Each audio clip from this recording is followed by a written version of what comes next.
ಬಗ್ಗೆ ಯಾಕೆ ಸರ್ ಪ್ರೀತಿ ನಾವು ತೋರಿಸ್ಕೊಳ್ಳಿ ಏನ್ ಬೇಡ. ಸರ್ 130 ಶಾಸಕರಿದ್ರು ಏನ್ ಅರ್ದಿದ್ದೀರಂತ ನಿಖಿಲ್ ಕುಮಾರಸ್ವಾಮಿ ನಿಮ್ಗೆ ಪ್ರಶ್ನೆ ಮಾಡಿದ್ದಾರೆ. ಅಪ್ಪ ಆ ಹುಡುಗನ ನಾನು ಉತ್ತರ ಕೊಡೋಕೆ ನಂಗೆ ಇಷ್ಟ ಇಲ್ಲ. ನಮ್ಮ ಬೇರೆ ಲೋಕಲ್ ಲೀಡರ್ಸ್ ಇದ್ದಾರೆ, ಉತ್ತರ ಕೊಡ್ತಾರೆ. ಅವ್ರ ಲೋಕಲ್ ಲೀಡರ್ಗಳಿದ್ದಾರೆ, ನಟರಾಜ್ ಕೊಡಪ್ಪ. ನನಗೆ ಅವ್ರ ಸ್ಟೇಟಸ್ಸೇ ಗೊತ್ತಿಲ್ಲ ನನಗೆ ಇನ್ನ. ಏನೋ ಪಕ್ಷದ ಅಧ್ಯಕ್ಷರು ಮಾಡಿದ್ಮೇಲೆ ಬೇಕಾದ್ರೆ ಅವ್ರು ಹಿಂದೆ ನರೇಂದ್ರ ಮೋದಿಗೂ ಹಾಗೆ ಕೇಳಿದ್ರು. ಹಾ, ಈಗ ದೇವೇಗೌಡ ಹೇಳಿಲ್ವೇ, ಏನೋ ನಿಮ್ ಬಿಜೆಪಿ ಗೌರ್ಮೆಂಟ್ ಬಂದ್ಬಿಟ್ರೆ ನಾನು ದೇಶ ಬಿಟ್ಟು ಹೊಂಟೋಯ್ತೀನಿ ಅಂತ.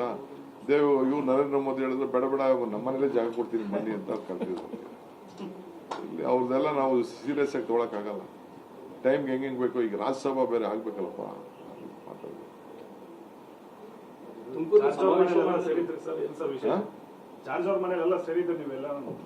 ಮುಂದೆ ರಾಜ್ಯ ರಾಜಕಾರಣ ನಮ್ಮ ಪಕ್ಷ ಅಧಿಕಾರಕ್ಕೆ ಯಾವ ರೀತಿ ತರಬೇಕು ಅಂತೆಲ್ಲ ಚರ್ಚೆ ಮಾಡ್ಬೇಕಲ್ಲಪ್ಪ.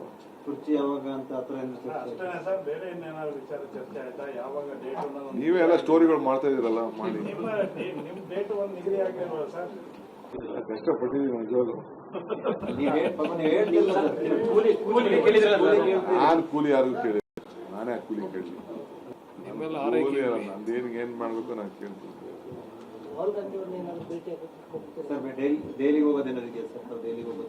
ಕರೆದಾಗ ಹೋಗ್ತೀನಿ, ಕರಿತೀನಿ ಅಂತ ಹೇಳಿದ್ದಾರೆ.